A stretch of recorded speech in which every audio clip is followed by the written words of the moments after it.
मंडळी नमस्कार. सद्गुरू श्री गोंदवलेकर महाराजांच्या अमृतमय वाणीला नमन करून आजच्या प्रवचनाची सुरुवात करूया.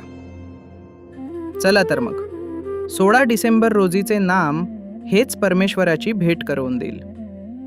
सद्गुरू श्री गोंदवलेकर महाराज यांचे आजचे प्रवचन भक्तिपूर्वक ऐकूया. गंगेचा किंवा इतर कोणत्याही नद्यांचा उगम जर आपण पाहिला तर एक एक थेंब स्वच्छ पाणी तेथून खाली पडत असलेले आपल्याला दिसेल. पूर्वपुण्याईमुळे आयुष्यात परमार्थाचा उगमही असाच लहान पण अगदी स्वच्छ असतो.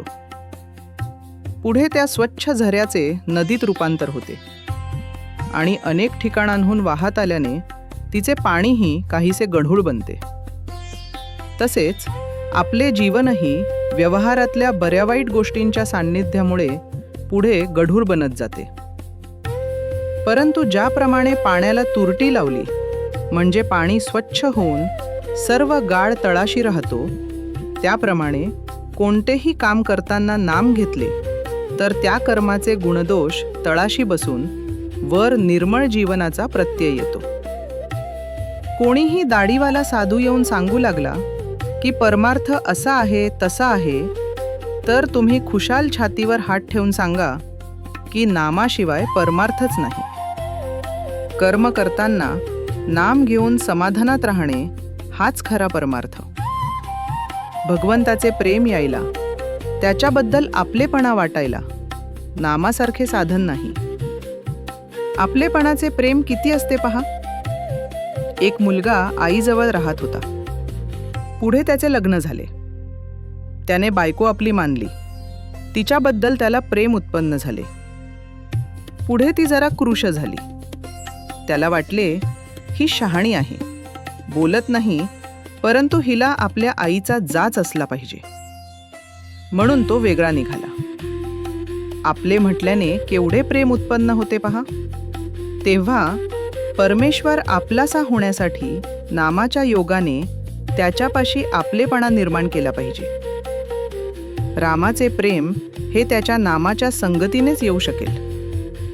नुसते पुस्तक वाचून परमार्थ सांगणारे भेटतील, पण आचरणात आणून सांगणारे विरळाच.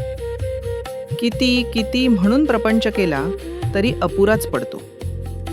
एखादा म्हातारा माणूस आपण पाहिला तर त्याचा संसार खरे पाहू जाता सर्व झालेला असतो. मुले बाळे असतात, सर्व तऱ्हेने तो सुखी असतो.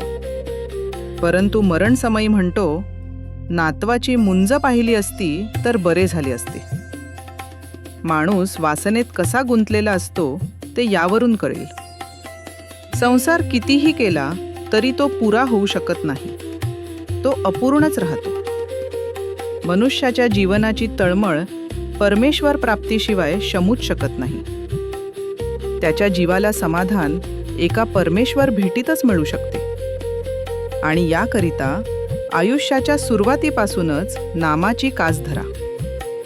हेच नाम मृत्यूसमयी तुम्हाला परमेश्वराची भेट करवून देईल याची पूर्ण खात्री बाळगा. अत्यंत गुह्यातले गुह्य जे आहे ते मी तुम्हाला सांगतो. नामाचे प्रेम हेच ते गुह्य होय. आजचे बोधवचन आपण मागितलेले भगवंत पुरवू लागला तर त्याला आपल्यासाठी 24 तास राबावे लागेल आणि इतके करून आपले अपुरेच राहील. श्रीराम, जय राम, जय जय राम.